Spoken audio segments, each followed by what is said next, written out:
தனுசு, நிகழ்ந்த சனிப்பெயர்ச்சியால் மிகப்பெரிய மாற்றங்கள் உங்களின் வாழ்க்கையில் நடக்க போகுது.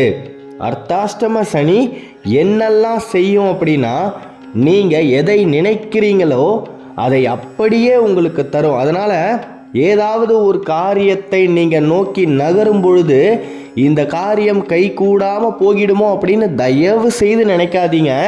காரணம் என்னன்னா, நம்மை சுற்றி அனுதினமும் பல சக்திகள் சுத்திக்கிட்டே இருக்கு. அதில் ஏராளமானது நற்சக்திகளாகவும் இருக்கலாம், துர்சக்திகளாகவும் இருக்கலாம். நீங்கள் எந்த அளவுக்கு மனதில் சிவனை சுமக்கிறீங்களோ அந்த அளவுக்கு உங்களின் மனம் மிகப்பெரிய அளவில் தூய்மையை நாடி செல்லும். அப்படி நீங்கள் தூய்மையை நாடி செல்லும் பொழுது உங்களை சுற்றி நற்சக்தி மட்டுமே தான் இருக்கும். அந்த தெய்வீக சக்திக்கு நீங்கள் நினைப்பதை நினைத்த வண்ணமே நடத்தக்கூடிய சக்தி இருக்குது. அதனால் நீங்கள் இனி எப்பொழுதுமே தவறி கூட தவறான சிந்தனையை சுமக்கக்கூடாது. மிகப்பெரிய அளவில் செல்வம் உங்களை தேடி வரப்போகுது. குரு பார்வை அமோகமாக இருக்கு. நீங்கள் எந்த ஒரு காரியத்தை தொடங்கினாலுமே அந்த காரியம் எந்தவித தடையும் இல்லாமல் இந்த காலகட்டத்திலிருந்து உங்களுக்கு நடக்கும். ஏப்ரல் மாதத்திலிருந்து தனுசு விஜய தனுசாக மாறியே தீரும். இதில் எந்த விதமான மாற்று கருத்துமே கிடையாது. மூலம் நிர்மூலம் அப்படின்ற பேச்சுகள் அழிய போகுது. மூலம் நிச்சயமாக இந்த ஜெகத்தை ஆளப்போகுது. நீங்கள் நினைத்தது நடக்க போகுது. நீங்கள் செய்ய வேண்டியது ஒன்று மட்டும்தான். அன்பை தேடி போகாதீங்க. நீங்கள் அன்பை தேடி போனீங்கன்னா உங்களுக்கு கிடைப்பது ஏமாற்றம் மட்டுமே தான். ரொம்ப கஷ்டப்படுத்துவாங்க, உங்களை காயப்படுத்துவாங்க. அன்பு உங்களை தேடி வரும். உங்களை தேடி வரக்கூடிய அன்பை ஏற்றுக்கோங்க. யாருக்கிட்டேயும் எதிர்பார்க்காதீங்க. எதிர்பார்ப்புகள் ஏமாற்றத்தை மட்டுமே தான் தரும். தனுசை பொறுத்த வரைக்குமே உங்களை சுற்றி இருக்கக்கூடியவர்கள் உங்களின் வளர்ச்சியை கண்டு பொறாமைப்படக்கூடியவர்களாக இருப்பாங்க. காரணம் என்னன்னா, நீங்கள் யாராலையுமே முடியாத ஒரு காரியத்திற்காக மட்டுமே தான் போராடுவீங்க. அசாத்தியமான விஷயங்களை செய்யணும் அப்படின்றது தான் உங்களின் லட்சியமாகவே இருக்கும். மற்றவர்களைப் போல நாமும் வாழ்ந்தோம் நாமும் இறந்தோம் அப்படின்றது தனுசுக்கு கிடையவே கிடையாது. நாமும் பிறந்தோம், பிறந்ததில் சாதித்தோம், சாதித்த பின் இறந்தோம் அப்படின்றது தான் தனுசில் இருக்கக்கூடிய 90% அன்பர்களின் வாழ்க்கை சரித்திரமாகவே இருக்குது. அப்படி இருக்கும் பட்சத்தில் கடினமான ஒரு இலக்கை நோக்கி நாம் நகரும் பொழுது அன்பை எதிர்பார்க்காம இருக்கணும். உங்கள் மனதில் குடியிருக்கக்கூடிய அந்த சிவனின் மீது அன்போடு இருங்க. இந்த ஜெகமே உங்கள் மீது அன்பாக இருக்கும். உடல் ஆரோக்கியத்தில் தனுசு கொஞ்சம் கவனமாக இருக்கணும். ஏன்னா நீங்கள் இனி வரும் காலங்களில் கடினமாக உழைக்க போகிறீங்க. உங்களின் உடல் சரீரத்தில் இருக்கக்கூடிய அனைத்து சக்திகளும் மிகப்பெரிய அளவில் பிரயோகிக்கப்பட போகுது. இந்த ஜெகமே உங்களால் பயனடைய போகுது. அதனால் உடல் ஆரோக்கியத்தை கெடுக்கக்கூடிய எந்த ஒரு உணவாக இருந்தாலும் அந்த உணவை விட்டு தனுசு இந்த 2025 முதல் தள்ளி வர வேண்டும். மிகப்பெரிய அளவில் குருவின் சாதகமான பார்வை உங்களுக்கு இருக்குது. குரு பார்த்தால் கோடி நன்மை, கோடான கோடி நன்மைகளை தனுசு அடையக்கூடிய காலம்தான் இது. தனித்து வாழுங்க. தனித்துவமாக இருப்பது தான் உங்களின் மிகச்சிறந்த தன்மை. அந்த தனித்துவத்தோடு நீங்கள் இருந்தால் உங்கள் பின் மிகப்பெரிய ஒரு படை இருக்கும். நீங்கள் யார்கிட்டையாவது அன்பையும் ஆதரவையும் கேட்டு போனீங்கன்னா அங்கே உங்களுக்கு கிடைப்பது ஏமாற்றம் மட்டும்தான். நம்ப வைத்து உங்களை ஏமாற்றி விடுவார்கள். இந்த பூராடம் உத்திராடம் நட்சத்திரத்தில் இருக்கக்கூடிய அன்பான எனது அன்பர்களுக்கு நான் ஒன்று மட்டும் தாழ்மையாக சொல்லிக்கிறேன். துரோகங்கள் நடந்தால் அதை தயவு செய்து கடந்து வாங்க. கஷ்டமாக தான் இருக்கும், சொல்லவே எனக்கே கஷ்டமாக இருக்குது. தாயால் துரோகங்கள் நடக்கும். அதற்கு காரணம் கர்ம வினைகள், காலத்தின் சூழ்ச்சி அப்படின்னு நினச்சிக்கிட்டு தயவு செய்து அதை கடந்து வாங்க. பின்னடைவில் அந்த தாயே உங்களை ஆதரிக்கக்கூடிய சூழ்நிலை ஏற்படும். கண் கலங்கி அழுத தனுசு ராசி இனி தயவு செய்து உங்கள் கண்ணிலிருந்து கண்ணீர் இந்த மண்ணில் விழவே கூடாது. மண்ணோடு மண்ணாக நீங்க புதைந்து போனாலும் நிச்சயமாக ஒரு நாள் பொன்னாக மாறியே தீரும். அதுல எந்த விதமான மாற்று கருத்துமே கிடையாது.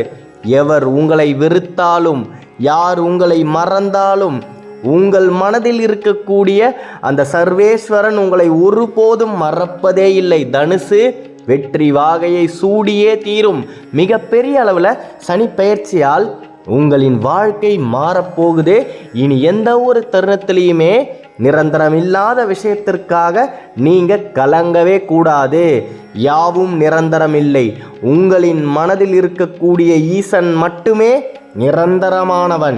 தனுசு ராசியில உங்களின் பிள்ளைகள் இருந்தாங்கன்னா மிகப்பெரிய அளவில் அவர்கள் கல்வியில் சிறந்து விளங்குவார்கள். இனி வரும் காலங்களில் நீங்க அவர்களின் கல்வியை நினைத்து வருந்தக்கூடிய நிலை நிச்சயமாக இருக்காது. கல்விக்காக பணம் உங்களை தேடி வரும். உங்களால் உங்களின் பிள்ளைகள் மிகப்பெரிய கல்வி நிலையை அடைந்தே தீருவார்கள். ஏன்னா என்னுடைய பிள்ளைகளுக்கு கல்வியை கொடுக்க முடியவில்லையே அப்படின்னு எத்தனையோ நாள் நீங்கள் கதறி அழுத கண்ணீர்கள் காட்டாராய் மாறி அந்த ஈசனின் பாதங்களை தொட்டு விட்டன. மிகப்பெரிய அளவில் சர்வேஸ்வரனுடைய பரிபூரணமான அருள் உங்களுக்கு இருக்கும் பொழுது சனீஸ்வரனுடைய கிரக பார்வை உங்களை என்ன செய்யும்? எதுவுமே செய்யாது. தைரியமாக இருங்க. மிகப்பெரிய அளவில் நீங்கள் எடுக்கக்கூடிய முடிவுகளில் ஜெயிக்க முடியும். இது நாள் வரைக்குமே இருந்த தடைகள் பொடி பொடியாக நிச்சயமாக ஆகும். திங்கட்கிழமை தோறும் துளசி மாலையை நீங்கள் அணிஞ்சிக்க முடியுமான்னு பாருங்கள். அந்த துளசி மாலை உங்களின் மனதை தூய்மைப்படுத்தும், உங்களின் எண்ணங்களை நேர்மறையாக மாற்றும். எப்பயுமே தனுசுக்கு ஒரு பயம் இருந்துக்கிட்டே இருக்கு ஆழ் மனதில். நாம் எடுக்கக்கூடிய முடிவு சரியாக வருமா? இந்த காரியத்தில் நம்மால் ஜெயிக்க முடியுமா? ஏதாவது ஒரு பிழை நடந்துடுமோ? நீங்கள் நேர்மறையான எண்ணங்களை அதிகமாக சுமந்து எதிர்மறையான எண்ணங்களை சிறிதளவு சுமந்தால் கூட அந்த எதிர்மறையான விளைவுகளே உங்களுக்கு முதலில் நிகழும். அதற்கு பின் அந்த போராட்டத்தில் நீங்கள் மிகப்பெரிய அளவில் போராடி ஜெயிக்கக்கூடிய ஒரு சூழ்நிலை வரும். தேவையற்ற போராட்டங்கள் நமக்கு இனி எதற்கு? இனி தனுசின் பார்வை நேராக தான் இருக்கும். நேர்மறையான விஷயங்களை மட்டுமே தான் யோசிக்கும். அதனால் தனுசின் வாழ்க்கையில் நல்லது மட்டுமே தான் நடக்கும். என்னிலே இருந்த ஒன்றை யான் அறிந்ததில்லையே, என்னிலே இருந்த ஒன்றை யான் அறிந்து கொண்டதின், என்னிலே இருந்த ஒன்றை யாவர் காண வல்லரோ, என்னிலே இருந்திருந்து யான் உணர்ந்த கொண்டனே. உன்னில் இருக்கக்கூடிய ஈசனை நீ உணரும் பட்சத்தில் இனி இந்த ஜகமே உன் பின்னால், உன்னால் நிச்சயமாக வாழ்வில் உயர முடியும். தனுசு வாழ்க்கையில் ஜெயித்தே தீரும். இதில் எந்த விதமான மாற்று கருத்துமே கிடையாது. எவ்வித கிரக பாதிப்புகளையும் உங்களால் தாங்க முடியும். அதில் எதிர்நீச்சல் போட முடியும். அர்த்தாஷ்டம சனியால் உங்களின் வாழ்க்கை சுபிக்ஷமாக இருக்கும். நிச்சயமாக வேலை இல்லாமல் தவித்து கொண்டிருக்கக்கூடிய தனுசு ராசியை தேடி வேலை வந்தே தீரும். உங்கள் மனசுக்கு பிடித்த வேலையை நீங்கள் செய்ய போறீங்க. பிள்ளை செல்வமே இல்லை அப்படின்ற ஒரு விஷயத்துக்காக பல பேர் உங்களை அவமானப்படுத்திக்கிட்டு இருக்கிறாங்க இல்லையா? அவர்கள் முன்னிலையில் அந்த சொக்கனின் நெற்றி கண்ணிலிருந்து உதிர்த்த சுப்பனை போல, முத்தை போல ஒரு பிள்ளை செல்வத்திற்கு நீங்க பெற்றோர்களாக ஆகக்கூடிய காலம்தான் இது. நம்பிக்கையோடு இருங்க. நல்லது மட்டுமே தான் நடக்கும். கடந்த கால கஷ்டத்தை இனி சிறிதளவும் நீங்க எண்ணி பார்க்க கூடாது. ஏதேனும் உங்களுக்கு கஷ்டங்கள் நடந்தால் அதை பற்றி வெளியே யார்கிட்டையுமே சொல்லாதீங்க. நீங்கள் எந்த அளவுக்கு உங்களின் கஷ்டங்களை அடுத்தவரிடம் பகிர்றீங்களோ அந்த அளவுக்கு உங்களின் கஷ்டங்கள் பெருகும். ஏன்னா உங்களை சுற்றி இருக்கக்கூடியவர்கள் மிகப்பெரிய அளவுக்கு உங்களின் கஷ்டங்களை பல மடங்காக பெருக்கக்கூடியவர்களாக தான் இருக்கிறாங்க. அப்பேற்பட்டவர்களுக்கு நடுவில் தான் தனுசு அனுதினமும் தன்னுடைய வாழ்க்கையை வாழ்ந்துக்கிட்டு இருக்கு. இனி எவரை நம்பியும் எதுவும் சொல்லாதீங்க. நல்லதே நடந்தாலும் கொஞ்சம் காலம் கணிஞ்சதுக்கப்புறம் அந்த நல்லதை பற்றி வெளியே சொல்லுங்க. மிகப்பெரிய அளவில் உங்களின் வாழ்க்கை உங்களின் எண்ணத்திற்கு ஏற்றவாறு அமையப் போகுது. நல்லதே நினைங்க, நல்லது மட்டுமே தான் நடக்கும். அடுத்த காணொளியில் விரைவில் சந்திப்போம். தனுசு ராசியை பற்றி நீங்கள் தொடர்ந்து தெரிஞ்சுக்கணும் அப்படின்னா இந்த சேனலை சப்ஸ்கிரைப் பண்ணிக்கோங்க. நமச்சிவாய வாழ்க, நாதந்தாள் வாழ்க, இமை பொழுதும் என் நெஞ்சில் நீங்காதான் தாழ்வாழ்க. நன்றி.